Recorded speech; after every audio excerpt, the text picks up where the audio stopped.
So starting the test drive in this Frontier here,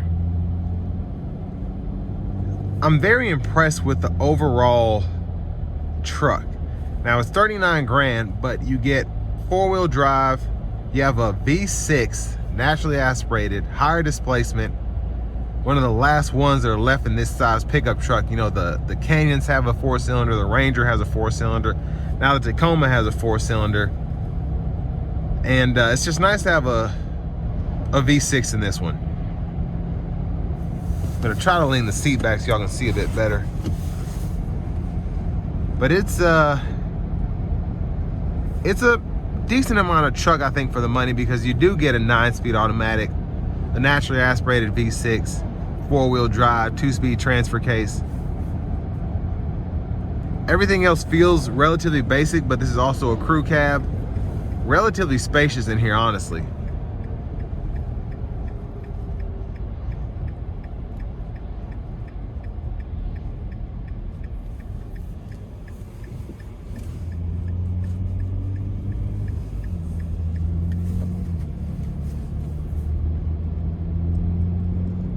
I like that we get the intelligent cruise here as well. That's standard on the S.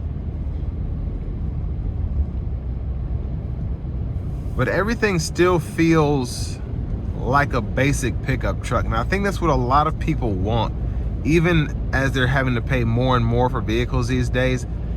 If you're going after the S because you're wanting to save money, you're just worried about the usability, this feels more rugged than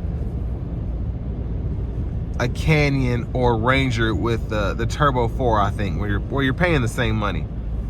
The controls aren't anything, but you know, they do the job. Again, this is a big plus, having full 4-wheel drive. Now you don't get a power seat and a few of the other amenities that you get on the elevation trim level in the Canyon or the XLT trim level in the Ranger for the same money. But again, those are usually rear-wheel drive trucks, so having the 4-wheel drive with a V6 is just it's great. Now these have always had more of a stiff ride, and I'm feeling that now. The only truck that's stiffer in my opinion is the Tacoma. When I'm talking about the mid-size trucks, I feel like the Canyon rides the best, the Ranger's a close second, and then down a bit is the Frontier, followed by the Tacoma. I'd say the Frontier is actually a close third, and the Tacoma's down quite a bit. But again, it's not a bad thing. I think the Tacomas feel more rugged, more off-road capable than any of these trucks, unless you're looking at a Pro 4X Frontier. So shouldn't surprise you that it's going to ride a bit rougher.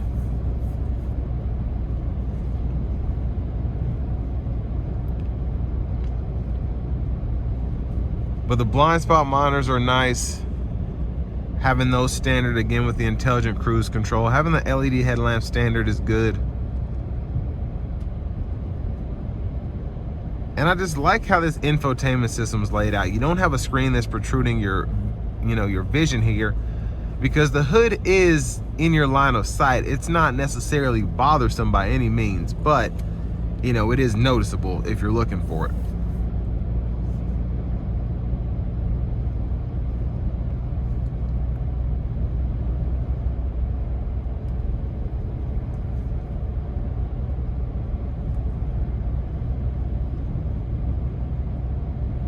But a very comfortable truck for this to have cloth seats. Now this is a freshly paved industrial road, so if you've been following my channel for a minute, this is usually where I can test how rough a ride is, because you know, I've driven Sequoias down this road. If I test drive a Tacoma next to it, I'm gonna feel the difference on the same stretch of road, where this has been smoother and it's newer. Doesn't really do it justice comparing it to the other reviews I've done down this stretch of pavement.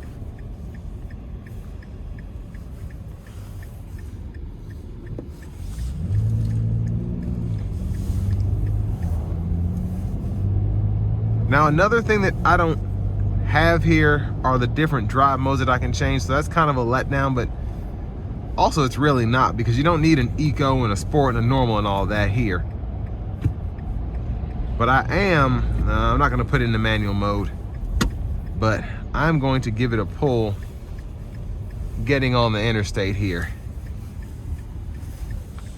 Here we go.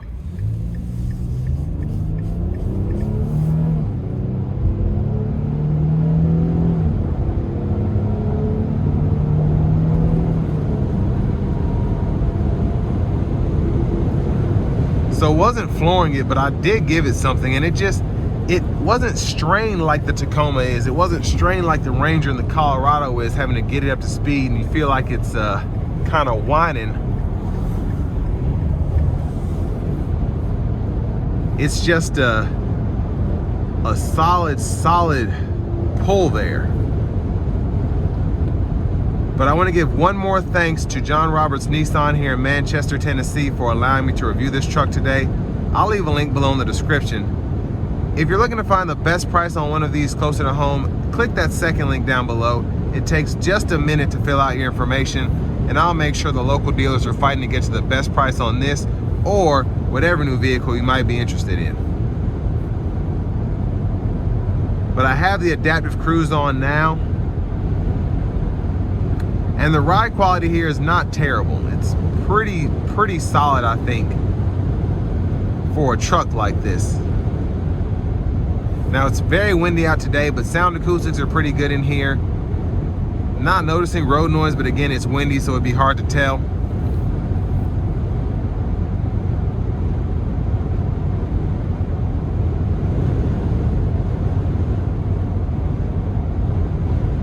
But I think for the money, you get a solid truck. You get relatively good fuel economy to have a V6 midsize truck. You have the intelligent cruise, you have the blind spot monitors,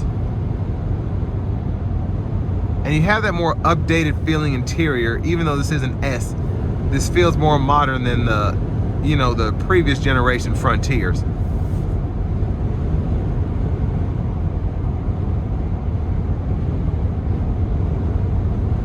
And honestly, as I've driven this, it doesn't feel as technologically advanced from the driver's perspective as I look at the dash, the radio, the HVAC controls compared to a Canyon, compared to a Ranger, even compared to the new Tacoma.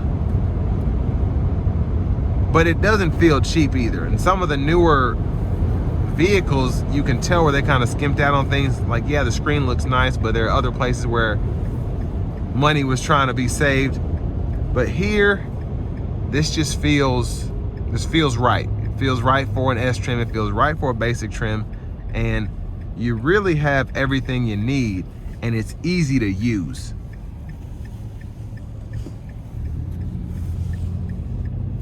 And I think they did a great job with this truck still, and maybe that's one of the reasons that it hasn't been full within a minute. It's still a modern vehicle. It still feels modern. It still feels new, even though it is somewhat of a dated redesign compared to the others in the segment. But it might have been because Nissan was there first. It just depends on how you look at it. But all that being said, this will bring me to the end of my review of this 2026 Nissan Frontier in the S trim level.